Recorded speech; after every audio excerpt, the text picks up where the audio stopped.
I was supposed to be safe in the wings that night. Instead, I walked onto a stage full of light and music and stopped the show cold. The room smelled of cigarette smoke and expensive perfume. The band was swinging, the crowd was loose, and the sands felt like the center of the world, at least for a few hours. We were in our element: tuxedos, cigarettes, a little swagger, and a lot of music. The Rat Pack sat as if it owned the place. The audience treated us like a private joke they could watch from a distance. It was August 12th, 1962, hot lights, hotter applause, and Sammy Davis Jr. was at the center of it all, doing what he always did, taking over the room with his voice, his presence, and a kind of grit that could make people laugh and break their hearts in the same song. Vic Duca was at a front table that night. I knew him by face. He sat where men with money and teeth that could smile and cut did. He had his crew around him. There was a kind of dangerous confidence to the way he drank, the way he glanced at the stage. He wasn't a comic, or a critic, or a fan in the ordinary sense. He treated the room like a chessboard, and everyone on it as a piece that could be moved, humiliated, or bought. Sammy was singing something slow and true. He had that look, half concentration, half that raw thing he kept for the moment when the notes met the audience. People leaned in. The band softened. You could feel the room breathe with him. Then, without any ceremonious warning, Vic called for champagne. The bottle came. The cork popped. Someone laughed. Someone else raised their glass. It should have been another round of applause, another showbiz toast. Instead, Vic aimed his empty-handed gesture and sprayed the champagne, right across Sammy's face. It was a small thing in one way. Liquid, bubbles, an embarrassed wipe of a hand. But it landed like a verdict. You could hear it. A collective intake of breath that sounded like a pause pressed across 2,000 throats. At first, people laughed because people in that room defaulted to laughter. Laughter in Vegas is a reflex. Sometimes joy, sometimes defense. But the laugh died quickly. What remained was silence heavy enough to hear velvet on the floor. Sammy didn't drop a note. For a moment, he simply kept singing, letting the music hold him up. That steadiness made the scene worse. It was a public humiliation wrapped in racial contempt, performed in front of thousands who had come for entertainment and instead got cruelty. It was intimate, cruel, and brazen. The kind of thing that says to a man, "You are disposable, a joke for our amusement." I remember the way the spotlights seemed to sharpen, the way the band stilled, as if the arrangement itself had been interrupted. I could see the men at the table leaning back, pleased with themselves. Somewhere in the room somebody made a joke. It landed like a pebble in water. Sammy's hand went to his face, not in anger, but in that small human gesture of wiping away what had been thrown at him. He finished the phrase with a voice that had both steel and sorrow. Then he stepped back, and the song kept him. He did not fall apart. He never let the moment make him smaller on the stage. You know what it looks like to stand beside a friend and feel your options narrow down to two things. Say nothing, and let the moment be stolen, or step into it and risk everything. That narrowing happens in a second. I went to the edge of the stage without thinking how it would look on headlines, or to the men at the table. I went because Sammy was there, because the wrongness of that spray felt like a challenge to every person on that stage who called one another family. I put a hand on his shoulder. It wasn't theatrical. It was an anchor. He looked at me for a beat. There was a flicker in his eyes, that recognition that someone had seen him. Not pity, not charity, recognition. I stepped further out into the light. You could see the band register the move. You could see the audience shift, hungry for a return to song but bracing for what was next. Vic looked like he'd been caught doing something he'd hoped to make invisible in plain sight. His men tightened. The room tightened with them. I spoke to Vic. I asked him a simple thing. What was that? I asked him to stand and account for what he'd done. I asked for an apology. Not a whispered shrug or a silent payment. I asked him, in front of 2,000 people, to say he was sorry. If he refused, I told him I would stop the show. I would walk off with Sammy and the others and let 2,000 people sit in that silence and watch the difference between applause and decency. Men like Vic don't always listen to polite words. They listen to consequences. I made clear the consequence, the public record. The room would know who laughed and who defended dignity. I used the only tool left that night I trusted, The threat of exposure, simple, nonviolent, and public. I recall the words being short, almost clipped. There was no shouting. There didn't need to be. The stakes were obvious. For a few seconds there was no sound but my own breathing. Then Vic muttered something that sounded like a laugh trying to pass for an excuse. He said something about a joke. He tried to dismiss it as a prank, as harmless mischief. There is a language people use when they want to make cruelty into comedy. That night, it didn't land. I told him an apology was what we expected. I said it clean. I said, "Apologize." I don't remember if it came out exactly like that, but it was that simple. You could see the months or years of his life condense into a split-second decision. Hold his pride or step into the theater of public accountability. He chose the apology. He stood, and the apology, if you could call it that, came out hard and forced, like a businessman agreeing to terms under pressure. But it was uttered in front of a room that had almost watched a man made less than he was. Some of the men at the table stiffened. Some in the audience muttered.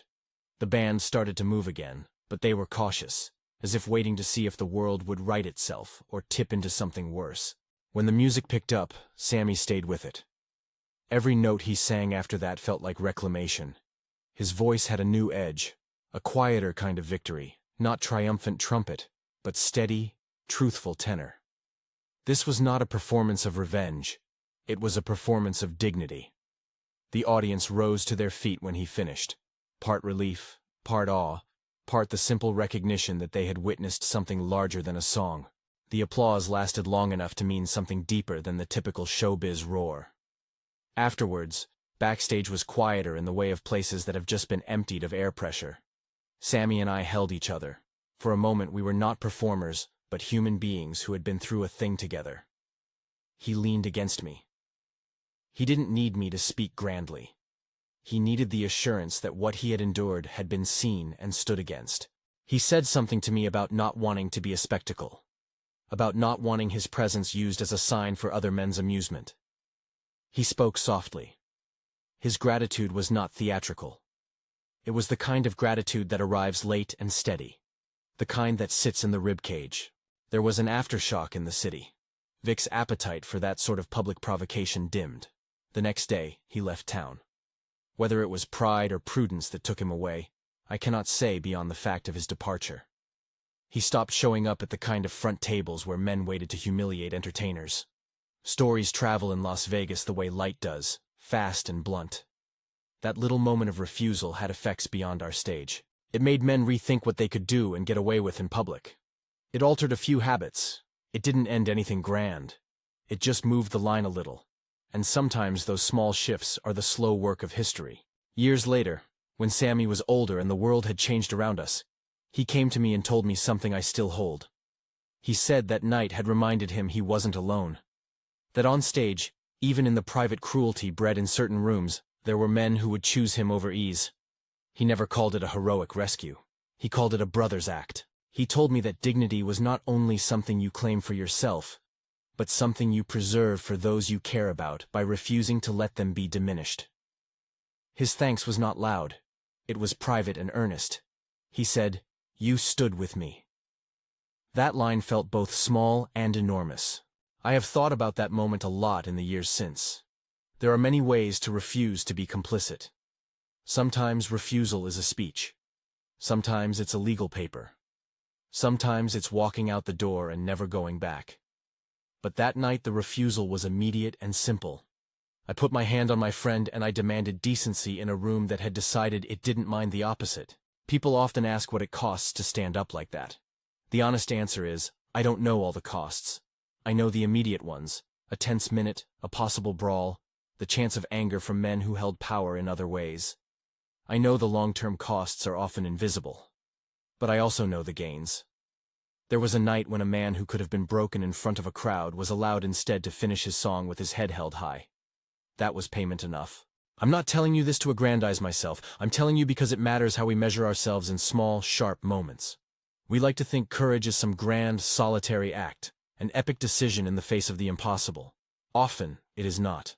Sometimes it's a single step off a dimly lit wing onto a stage where everyone is watching, and choosing to interrupt an injustice rather than be part of its audience. I've also learned that brotherhood is not a metaphor when it's tested. It's a designation that calls for action. You either answer it with a shrug, or you answer it with presence. In our line of work, we were a band of friends who made jokes about loyalty, who traded wisecracks and cigarettes and songs. But loyalty was real when those jokes stopped being enough, and a real person was standing where some man with a bottle thought he could prove something by making another human small. There's a kind of courage that is silent and private, and another that is loud and public.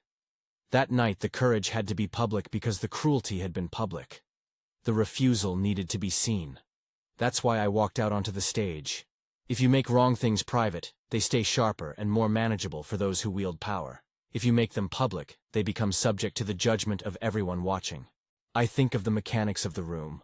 The lights, the band, the way the audience's mood can shift with a single phrase. As operating like an ecosystem. You can poison that system with a tiny gesture and expect no consequence. Or you can act in it, in front of everyone, and change the balance. Maybe that sounds theatrical. Maybe it is. But theater is a place where truth can be hammered into plain sight. That night, our theater did just that. The song resumed. The applause came, but what stuck with me was not the sound of hands on hands.